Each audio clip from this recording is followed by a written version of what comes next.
Olá, seja bem-vindo ao canal Visão Teológica. Hoje nós faremos a análise do filme Coringa. Você está pronto? Então vem comigo.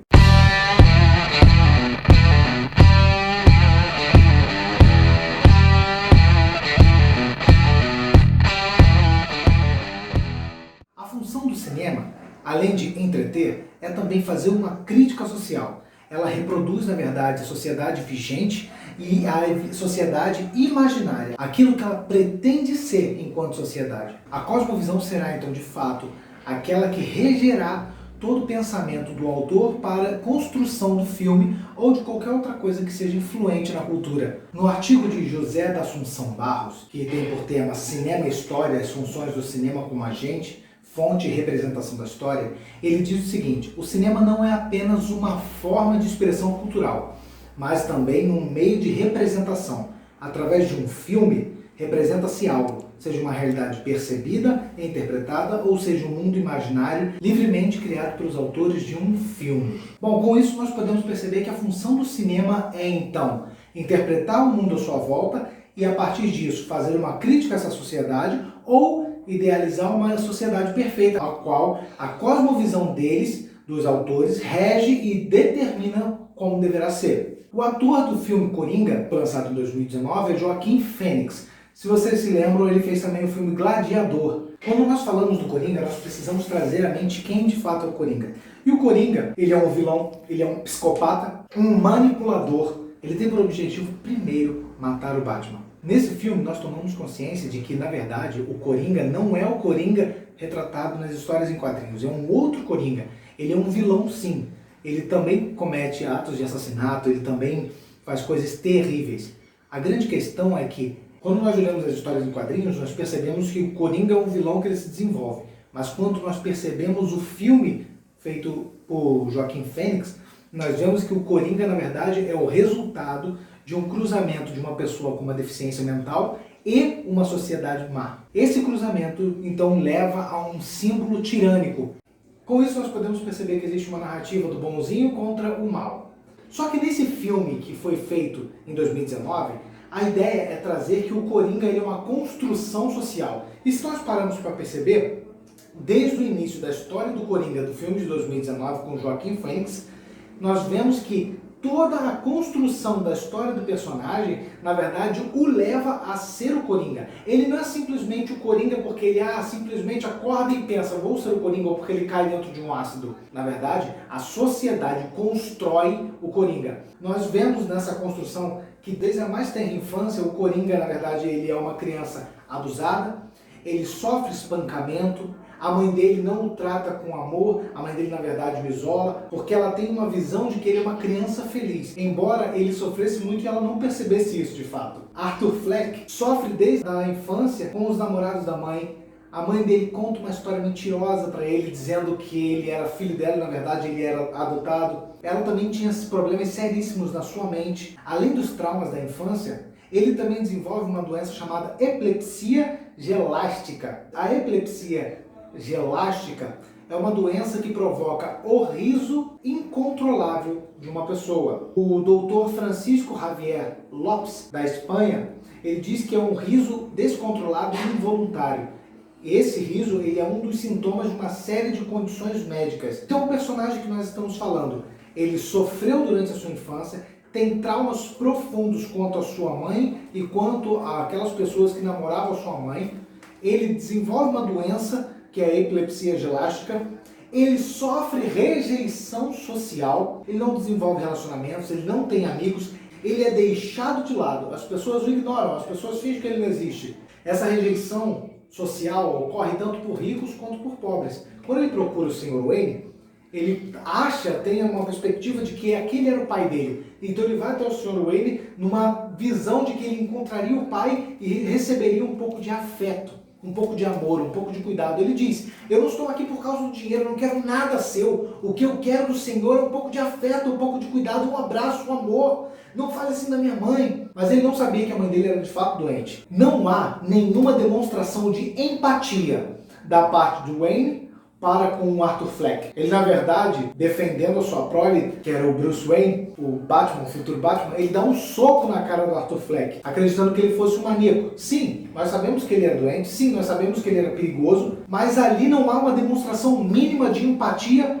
pelo outro, em se colocar no lugar do outro e pensar. Ele nunca teve um pai, ele nunca teve alguém que o pudesse consolar, ou alguém que pudesse estar com ele nos momentos difíceis. Ele sofre rejeição social, tanto pela sua condição da sua doença, quanto pela realidade social que ele vive. Não há nenhuma demonstração ali de empatia da parte do Wayne. Mas também há rejeição social pelos de classe mais pobres. Ele não é simplesmente tratado como uma pessoa invisível pelos ricos, mas pelos mais pobres também. Quando ele corre atrás daqueles adolescentes pedindo socorro para que alguém pudesse ajudá-lo, ninguém se manifesta, ninguém faz nada, ninguém tem empatia com ele quando ele é mandado embora. Ele começa a esmurrar então o aparelho que marca o ponto de entrada e de saída dos funcionários, mas nenhum daqueles funcionários que estavam submetidos à mesma condição que ele tiveram empatia por ele, nenhum deles. Então não há só um isolamento ou um distanciamento de ricos para com o Arthur Fleck, mas também dos mais pobres.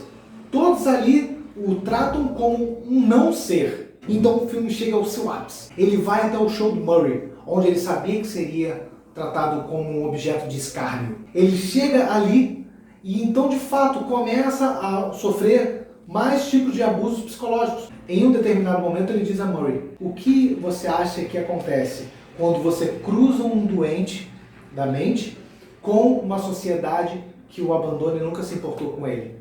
Nós podemos ver essa sociedade que nunca se importa quando, por exemplo, a crise que está ocorrendo em Gotham City faz cortar justamente o financiamento dos remédios dele. Ele já estava ali há muito tempo já sem tomar seus remédios. E isso afeta diretamente a construção do Coringa. Ele já tem uma deficiência, uma patologia mental. A sociedade egoísta e que se importa tão somente consigo e com seus valores ignora a ele e agora ele é cerceado dos seus remédios. O que poderia ocorrer? De fato, aquilo que ocorre, o Coringa. Mas quando o filme está retratando todas essas questões, o que o autor e o que o produtor está querendo dizer é que o Coringa pode ser qualquer pessoa no nosso dia a dia. O Coringa pode ser qualquer pessoa que está sofrendo qualquer tipo de abuso social e talvez tenha um distúrbio, mas não necessariamente dependa do distúrbio. Pode ser uma pessoa que não aguenta mais, não suporta mais o peso da sociedade ou o relacionamento que a sociedade tem desenvolvido. Pode ser uma pessoa que se sente extremamente isolada, fora da caixa e não amada pelo povo. O Coringa também pode ser alguém que, na verdade, não consegue relacionar-se com outras pessoas. Talvez porque já teve traumas a respeito de relacionamentos, ou porque toda vez que ele se relaciona, ele sofre da outra parte. Ele está construindo um filme dessa forma para valorizar a sua cosmovisão. E aqui nós não estamos discutindo a respeito da direita ou esquerda, nós não estamos fazendo isso nesse momento, ok? Essa é a crítica do filme, não é o que eu penso, ok? Coringa torna-se então um símbolo quando ele assassina os 3 jovens que eram investidores da indústria Wayne no metrô. Após ele ter assassinado aqueles 3 jovens, o povo já começa um movimento em rebelação.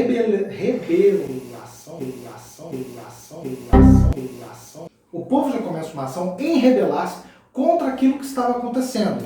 Ou seja, eles estavam passando fome, estavam tendo necessidades extremas, enquanto a outra parte da população estava bem, favorável. A partir dessa circunstância, há uma construção de um símbolo que é o Coringa, e esse símbolo a partir daquilo que Arthur Fleck fez dentro do metrô. Não estou também defendendo aqui a ação dos jovens em provocarem a menina e também atacarem o Arthur Fleck. Obviamente que não, isso é totalmente errado, mas também não legitima com isso a ação dele em assassinar os jovens. Após o assassinato de Murray, que também havia chamado Coringa para ser envergonhado no seu show, há um motim terrível na cidade, onde as pessoas acreditam que o caos levaria a um certo tipo de ordem. A gente pode parar e pensar que no nosso estado, um caos nunca se torna em ordem. Vamos imaginar a seguinte cena. Há uma incursão policial. Essa incursão policial é um lugar de muita criminalidade. O policial então adentra nesse lugar de criminalidade e o bandido responde com fogo. Ao trocar tiro com o bandido, o policial acaba acertando um cidadão que não tem nada a ver com aquela situação. A culpa vai ser dada ao policial. As pessoas vão olhar e vão protestar contra o policial, ao invés de protestarem contra o bandido. Porque quem provocou a incursão do policial não foi a própria polícia, foi o bandido. Caso não houvesse criminalidade naquela região, não haveria necessidade de uma incursão. Veja, quando eu e vocês perdemos o foco daquilo que de fato está errado e começamos a culpar um terceiro por não sabermos nos manifestar ou não sabermos ler a nossa cultura, nós cometemos erros, enganos. Quando o povo aqui no filme do Coringa, eles vão às ruas manifestar-se contra aquilo que está acontecendo na sociedade, o que eles fazem depredando não ajuda a ninguém. Na verdade, o que eles destroem são os comércios locais. Eles acabam destruindo ambulâncias que eles necessitam. Eles acabam destruindo transportes públicos que eles precisam. Então, esse tipo de manifestação não é uma manifestação lógica, é uma manifestação burra. Porque se ele parasse para organizar a sua mente e pensar de forma adequada, ele nunca destruiria aquilo que ele necessita. Ele nunca prejudicaria o vizinho dele que está vendendo naquele lugar. Porque, veja, se aquele vizinho está ali com um comércio local, é óbvio que aquele vizinho, naquele lugar mais pobre, não é rico o suficiente para movimentar um capital tão grande. Se ele não é rico o suficiente para movimentar um capital tão grande, por que depredar a loja dele? É isso que as pessoas não conseguem entender e é isso que o filme aponta na sua grande crítica. As pessoas acabam destruindo coisas, querendo ter voz, mas por não terem entendimento suficiente para organizar aquilo que elas pensam e expor de forma adequada, da forma certa, com razões certas, legítimas, elas, por não terem essa forma de pensar, por não saberem como estruturar isso, eles vão e partem para a destruição. Mas essa destruição é prejudicial a eles. Então os impostos vão ser aumentados para que o prejuízo que essas pessoas criaram seja pago. Percebe? Toda essa manifestação que acontece no filme, na verdade, é uma retratação da nossa sociedade. Todo esse desespero social que está sendo ali depositado é uma demonstração de que existem muitos coringas dentro da nossa realidade. O coringa ali não é simplesmente uma pessoa que caiu em um ácido e sobreviveu e agora está agindo de forma louca. Na verdade, o que o filme quer dizer é que a construção da nossa sociedade leva a existirem coringas diversos. E esses coringas diversos se tornam símbolos porque eles carregam sobre eles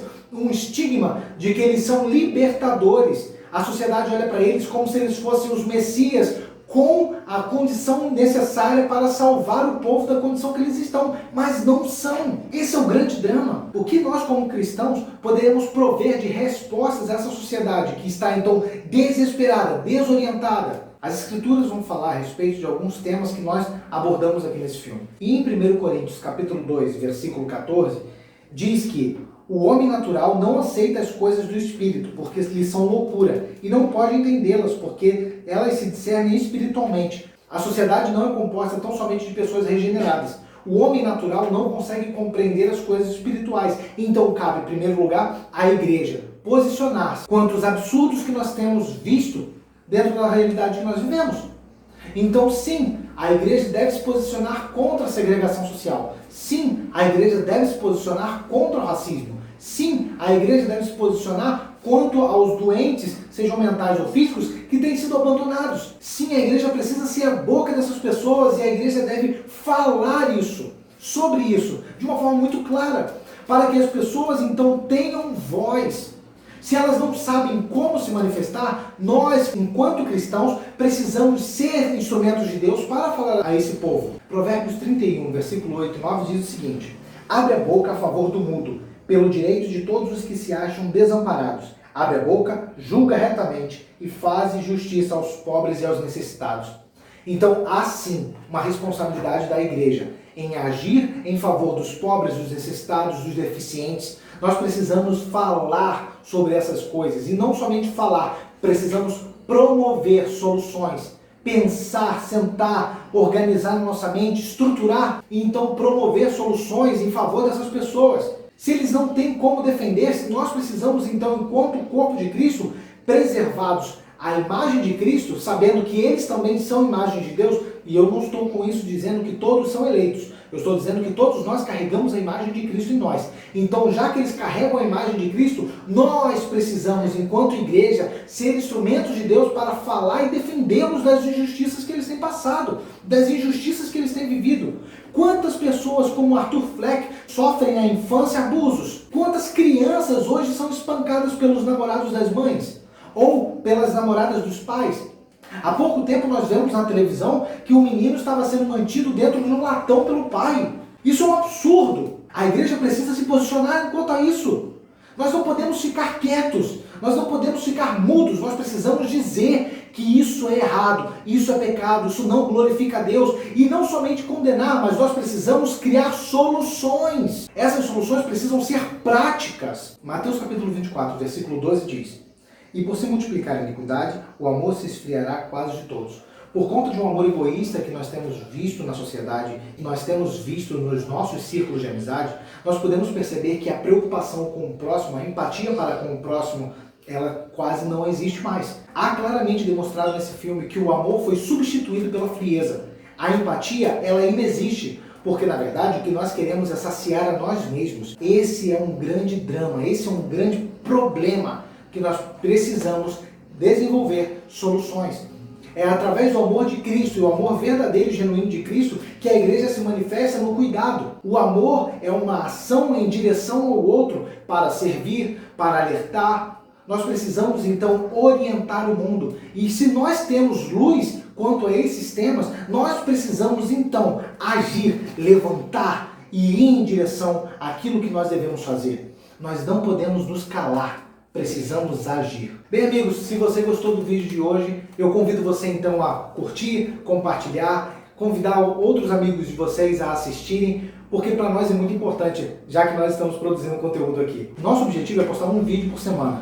Geralmente toda sexta-feira nós estaremos aqui postando um vídeo. Então ative o sininho para você receber as notificações de quando nós tivermos novos vídeos e participe conosco, tanto no YouTube quanto no Instagram, @PRGleidson_Marinho. Me siga lá e veja aquilo que nós temos preparado para vocês. Antes de encerrar, gostaria de trazer para vocês o sorteio do livro do C.S. Lewis, Cristianismo Puro e Simples. Para você participar do sorteio, você tem que ir lá no meu Instagram, @PRGleidson_Marinho, eu vou deixar na descrição. Tem um regulamento lá para você seguir e então participar do sorteio desse livro, ok? Nós faremos o sorteio desse livro, tem a data lá certinha de tudo que nós vamos fazer. Convido você a então participar do sorteio conosco. Deus abençoe você, uma ótima semana e não simplesmente saia com conteúdo aqui, mas haja em favor daqueles que não têm voz. Deus abençoe.